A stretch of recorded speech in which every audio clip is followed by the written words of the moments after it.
Simplement vous dire la joie que nous avons à Saint-Gervais de pouvoir vous accueillir.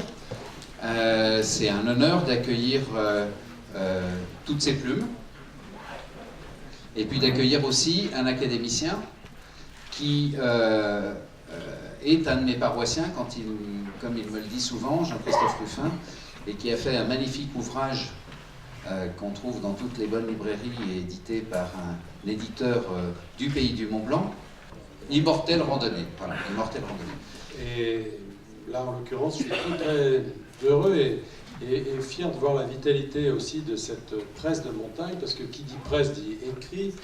Et finalement, aujourd'hui, il y a un sujet qui nous préoccupe un peu tous.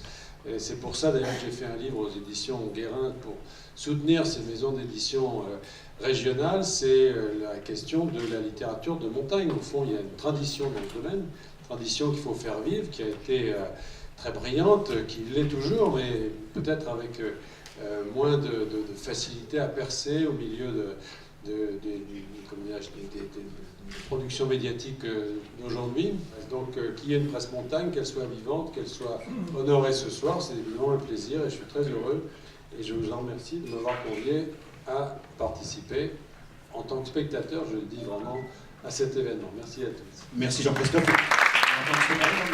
Je pense que c'est un sujet, j'ai envie de dire, typiquement qui exalte, je dirais, une montagne très intemporelle, puisqu'on est dans un lieu qui a 1000 ans d'histoire. Le nombre de reportages qu'il y a pu y avoir sur le Grand Saint-Bernard depuis 1000 ans, il doit être assez incalculable, mais en même temps, c'est un lieu qui se renouvelle en permanence. Et je ne savais pas qu'il y avait Jean-Christophe Ruffin qui venait. Il se trouve que, comme beaucoup de lecteurs, j'ai lu Immortelle Randonnée. Je me suis dit, c'est typiquement le genre de sujet dans lequel un écrivain s'y retrouverait, parce qu'à partir d'un lieu qui a une forte histoire, lui, j'aurais faire, je dirais, presque parler les murs. On est dans un lieu qui est véritablement, je dirais, d'une stabilité phénoménale. C'est-à-dire qu'il n'a jamais déménagé de l'endroit où il est depuis, on va dire, la chute de l'Empire romain et sa construction, on pense, autour du 8e, 9e siècle. Donc la pérennité d'un tel lieu qui ensuite a vécu des crises. Moi, j'avais un texte à faire, donc je ne pouvais pas tout raconter, puis ça faudra justement un livre. Mais c'est vrai que c'était passionnant parce qu'en plus, il y a un prieur qui est assez rigolo, qui est un type sautillant, tout foufou, qui vous balance. Enfin, je veux dire, vous ne sentez pas dans un lieu religieux. J'ai envie de dire, le prieur qui est là-haut a compris qu'il faisait une sorte de pastorale du tourisme. Qu'il accueillait, je dirais, tous ceux qui veulent bien venir là-haut. Et donc aujourd'hui, je dirais, leur modèle économique, si on peut parler comme ça, c'est le skieur de randonnée. Et c'est vrai qu'ils aiment bien cette période de l'hiver parce qu'ils ont une clientèle assez homogène par rapport à l'été, où on va dire, c'est une foule qui passe et qui vient voir le chien Barry. Il n'y a plus de chiens. Et ça, finalement, c'est pas une si mauvaise chose. Parce que le chien, il est tombé. En fait, ils ont un peu nettoyé la folklorisation. Ils ont emmené ça en très bel état parce qu'ils ont des moyens de l'entretenir. En fait, c'est un gros refuge, très confort, où il y a de l'eau, l'électricité, l'eau courante, enfin, je veux dire, des douches. Moi, j'ai jamais vu enfin, c'est très suisse, mais je pensais à Astérix en Exil. Les toilettes, mais nickel, plus propre que chez moi, quoi. J'avais honte, quoi. Voilà. Mais c'est drôle parce que c'est très, très helvétique. Et en même temps, comme on est à un peu plus de 2000 mètres d'altitude, ils ne peuvent pas être ravitaillés. Enfin, ils ont fait le choix, en tout cas, de ne pas être ravitaillés par des moyens mécaniques. Et du coup, ils font rentrer beaucoup de quantité d'approvisionnement du d'hiver. Et c'est vrai que si vous allez là-haut pour payer un gueuleton, il faut oublier. C'est l'art d'accommoder les restes là-haut. Et dernier petit point, parce qu'on parle d'œcuménisme en montagne, le photographe qui m'a accompagné, il s'appelle Georges Bartoli, et c'est un pur pyrénéen, qui savait d'ailleurs pas faire un virage. J'ai découvert ça au moment. Ça, c'est des joies du reportage, on vous donne un nouveau photographe. Alors c'était un compagnon de voyage très sympa, mais le pauvre, il n'avait pas de ski de randonnée, on s'est arrêté à Argentière pour louer le matos. Il a chaussé pour les premières fois les chaussures à les skis, ça n'a pas loupé, je veux dire, il s'est fait des ampoules monumentales, alors que c'est un trajet relativement simple. Et à la descente, c'est vrai, j'ai un peu paniqué parce que je l'ai vu planter au départ et en fait il n'arrivait pas à poser un virage. Donc voilà, c'est aussi une petite anecdote de la vie de reporter. Mais je tenais beaucoup à vous remercier de ce choix. Merci André parce que voilà. qui a beaucoup contribué. Et j'ai envie de dire, si on peut continuer à raconter des belles histoires sur la montagne, j'ai envie de dire, moi c'est un peu mon credo, c'est un peu l'envie que j'ai depuis toujours. Voilà, on est des passeurs de rêves, des passeurs d'histoire. À notre petit niveau, moi je ne me prends pas pour un écrivain, je suis un journaliste qui raconte. Avec mon niveau d'écriture, voilà, ça s'arrête là. Merci beaucoup. Ben voilà, merci. Et avec Pascal, c'est une histoire de cordée depuis longtemps. Donc, on a travaillé pour Alpirando, Vertical. Il m'a habillé, donc un beau travail, hein, parce que la première fois qu'on a été en montagne ensemble, il m'a regardé, il m'a dit oulala, pour les photos ça va pas être terrible. Donc depuis, je suis habillé des pieds à la tête. Et voilà, c'est une belle histoire de cordée. J'ai plaisir à aller en montagne avec Pascal, et je sais pas si c'est vrai. Il dira, il dira. Il dira, voilà, il pourra parler. Et donc j'ai commencé, juste un petit mot, je ne vais pas vous monopoliser la parole trop longtemps, j'ai commencé à travailler sur cette histoire sur un ton un petit peu à la fois grinçant et enthousiasmant, c'est-à-dire qu'il y avait à la fois l'inauguration du nouveau refuge du goûter, quelque chose que j'ai dans un projet que j'ai découvert avec plaisir, parce que j'ai trouvé que c'était un projet magnifique. Et puis il y avait quand même quelques petites bisbilles autour de l'inauguration, je n'en garde personne.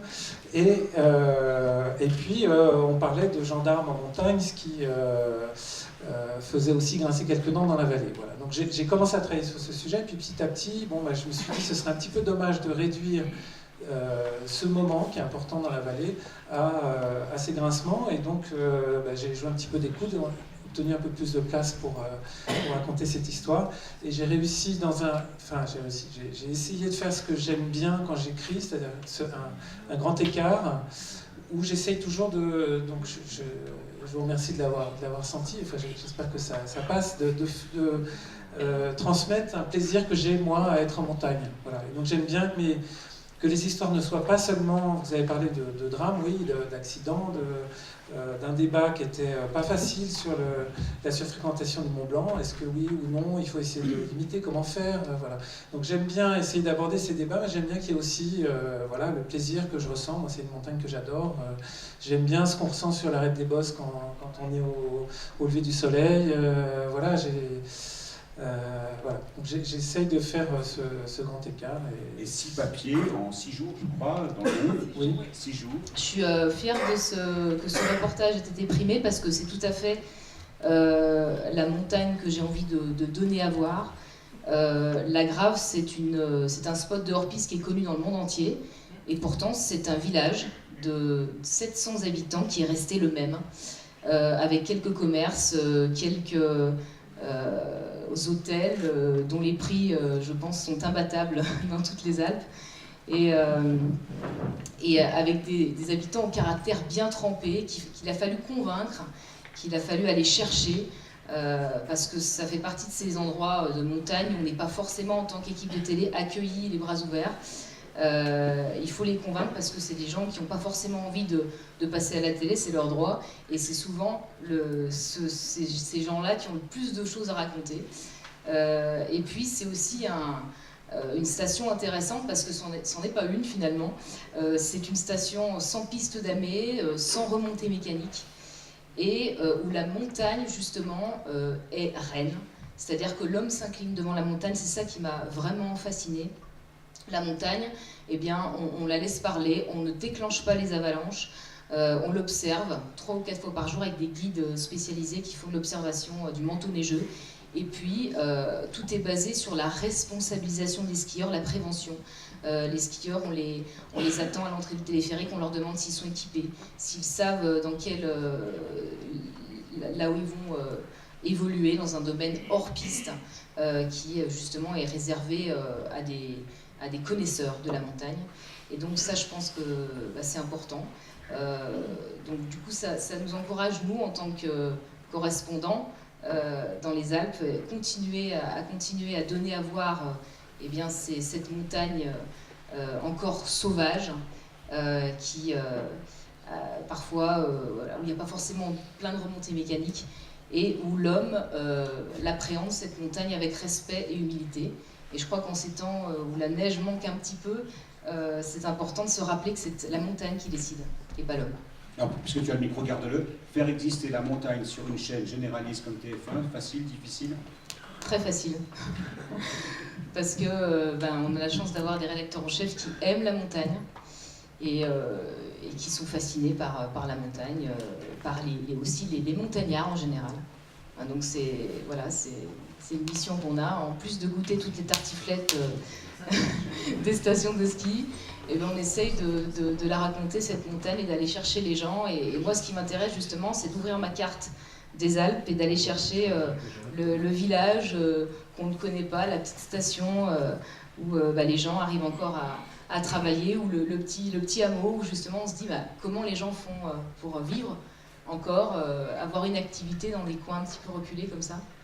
Je ne sais pas si C'est on ça peut qui retrouver m'intéresse. encore ton